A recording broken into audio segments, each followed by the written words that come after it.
પછી ધીમે ધીમે ઉપરની તરફ ખેંચો, ફરીથી નીચે ખેંચો, ફરીથી ઉપરની તરફ ખેંચો, બંને પગ વચ્ચે ગેપ કરો અને પગને અંદરની સાઈડ અને બહારની સાઈડ આવી રીતે મૂવ કરો. ધીમે ધીમે કરવાનું છે, જરાય ઉતાવળમાં નથી કરવાનું. એવી જ રીતે ઓપોઝિટ સાઈડ પર રોટેટ કરો.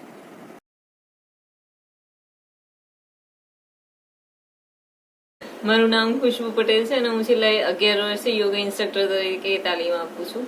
હવે નવરાત્રીમાં આપણા બધાના પગ તો કૂદી કૂદીને ડેફિનેટલી થાક્યા જ હોય, તો પગને થોડોક રેસ્ટ કેવી રીતે કરાવીશું? તો બહુ જ સિમ્પલ એક્સરસાઇઝ છે, જે સવારે ઉઠીને તરત અને રાત્રે ગરબા ગઈને ગમે એટલા થાક્યા હોય તેમ છતાં જો 5 મિનિટ કરશો તો તમારા કાફ મસલ્સ અને તમારા નીના અને તમારા એન્કલના પેઇનમાં ઘણી જ રાહત મળશે.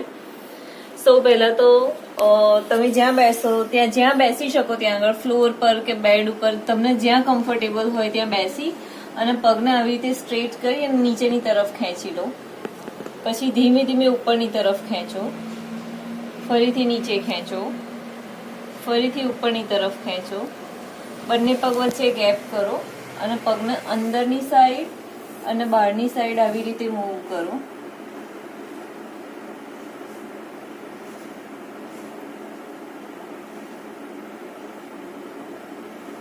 બંને પગ સાથે રાખો અને રોટેટ કરો, પણ આ રોટેશન બિલકુલ ધીમે ધીમે કરવાનું છે, જરાય ઉતાવળમાં નથી કરવાનું. એવી જ રીતે ઓપોઝિટ સાઈડ પર રોટેટ કરો.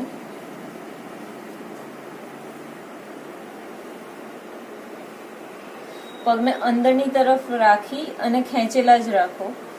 ધીમેથી જો શક્ય હોય તો પગના પંજાને પકડો આવી રીતે અને પગના પંજાને અંદરની તરફ ખેંચો. આ વખતે તમારા કાફ મસલ્સ એકદમ ટાઈટ થઈ જશે, કદાચ કોઈકને નસ પણ ચડી શકે છે, પણ ધેટ ઇઝ ઓકે. એ બહુ જ રૂટીન છે કે આપણા પગ થાકી ગયા હોય અને કાફ મસલમાં જો આટલું સ્ટ્રેચિંગ કરો તો ક્યારેક કોઈક દિવસ નસ પણ ચડી જાય.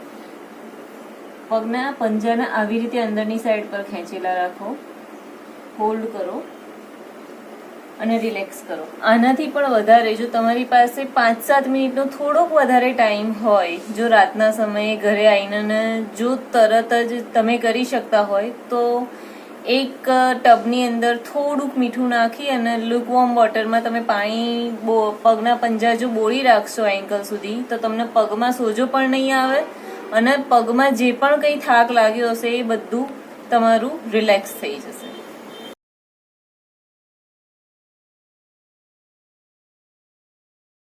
વિપરીત કાણી મુદ્રાનું આજે પોસ્ચર બતાવ્યું. દરરોજ સાંજે જો તમે આની રેગ્યુલર પ્રેક્ટિસ કરો, જમ્યાના લગભગ 1.5 કે 2 કલાક પછી, તો એનાથી તમારા પગમાં જે થાક, બળતરા અથવા એક્સેસ તમારા પગની નસો ચડી જવી અથવા બીજી બધી પણ ઘણી પ્રોબ્લેમ્સ થતા હોય છે, જેમ કે એન્કલમાં પેઇન થતું હોય, એ બધામાંથી તમને ઘણી જ રાહત ફીલ થતી હોય છે.